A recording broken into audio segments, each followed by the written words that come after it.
আসসালামু আলাইকুম, তিশাস কুকবুকে সবাইকে জানাচ্ছি স্বাগতম। আজকে আমি রান্না করেছি মাছের মাথা কাটাকুটি দিয়ে টমেটোর টক, যেটা আমার ব্লগে দেখে অনেকেই বলেছিলেন এই রান্নাটা কিভাবে করি সেটা দেখানোর জন্য।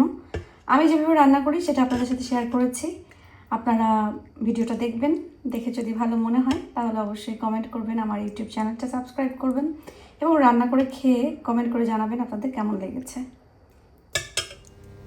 টমেটো দিয়ে মাছের মাথা কাটাকুটি দিয়ে রান্না করার জন্য এখানে আমি প্রথমে তেল দিয়েছি, আর তেলের ভিতরে প্রথমে দিয়ে দিব একটু বেশি করে রসুন কুচি। এখানে আমি একটা মিডিয়াম সাইজের রসুন আর মানে 1.5 রসুন কুচি নিয়েছি, কারণ এই রসুন কুচিটা দিয়ে কিন্তু অনেক সুন্দর ফ্লেভার আসবে, খেতে অনেক বেশি মজা লাগবে।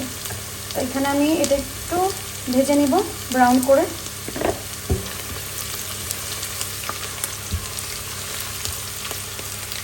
মাঝে মাঝে আমি কি রান্না করি সেটা নিজেও ভুলে যাই, এই জন্য রান্নাগুলা আমি নিজেও মাঝে মাঝে নিজের রান্নাটা দেখি যে ওই রান্নাটা দেখতো কীভাবে রান্না করেছিলাম।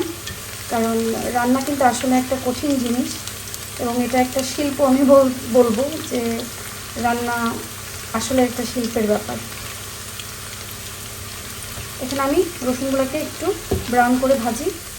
যখন রসুনটা একটু এরকম ব্রাউন কালার হয়ে আসছে এরকম, তখন আমি এর ভিতরে দিয়ে দিব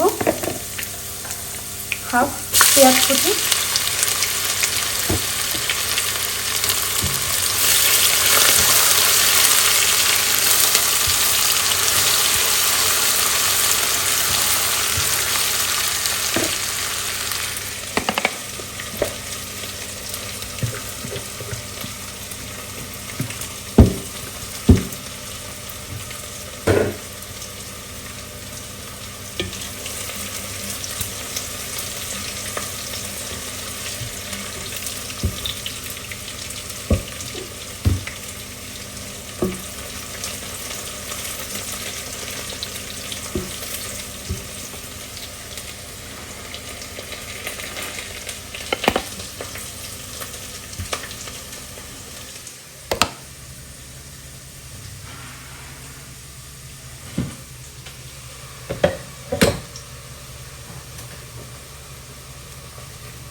একটু পেঁয়াজটা ভাজা হয়ে গেলে দিয়ে দেবো হচ্ছে পরিমাণ মতো লবণ।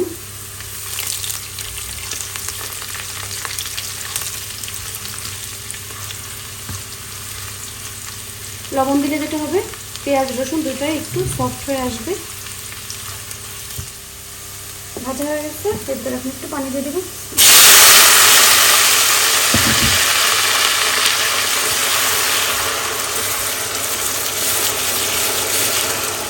পেঁয়াজের ভিতরে পেঁয়াজের রসুনের ভিতরে দিব এখন হচ্ছে 1 চামচ জিরা গুঁড়া, দিব 1 চামচ ধনিয়া গুঁড়া, দিব এখন একটু মরিচের গুঁড়া, দিব হলুদের গুঁড়া।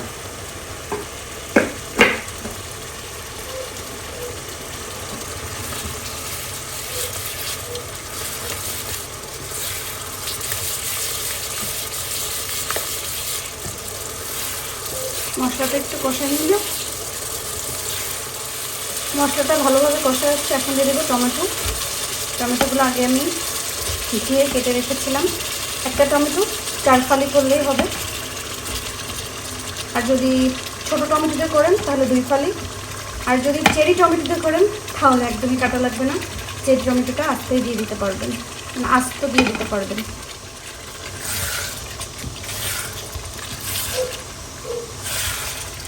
মশলার সাথে সুন্দরভাবে টমেটোগুলো মিক্স করে নিই।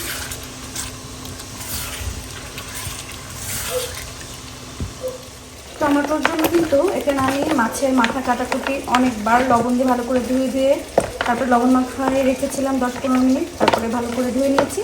এখন আমি একটু মরিচের গুঁড়া, হলুদের গুঁড়া আর লবণ দিয়ে এটা মাখায় রাখবো।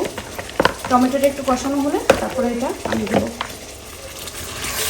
টমেটোটা একটু কষানো হয়ে গিয়েছে, এখন এর ভিতরে আমি মাছ দিয়ে দিব।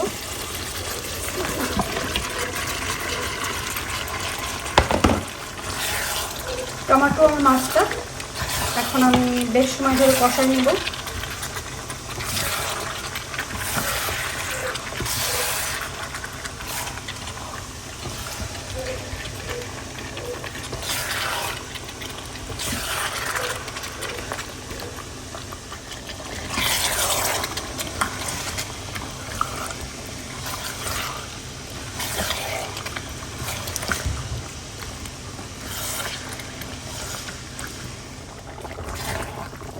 5-10 মিনিট আমি আস্তে জালে রেখে দিয়েছিলাম। মাছটাও কষানো হয়ে গেল, টমেটোটাও কষানো হয়ে গিয়েছে। এখন আমি একটু ঝোলের পানি দিয়ে দিব।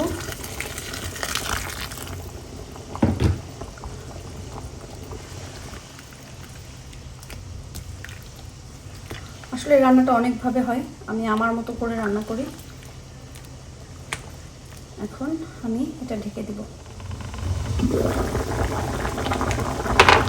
এখন লবণ সব চেক করব। তার আগে আমি এর ভিতরে দিয়ে দেবো ফ্রেশ ধনিয়া পাতা। ধনিয়া পাতাটা একটু বেশি দিলেই মজা লাগে।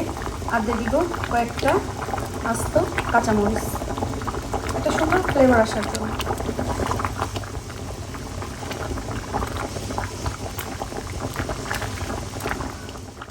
রান্না হয়ে গিয়েছে মজাদার টমেটো দিয়ে, মাছের মাথা কাটাকুটি দিয়ে টমেটোর ঝোল বা টমেটোর টক যেটা বলতে পারেন বা বলেন। এভাবে রান্না করে খেয়ে দেখবেন, অনেক বেশি মজা।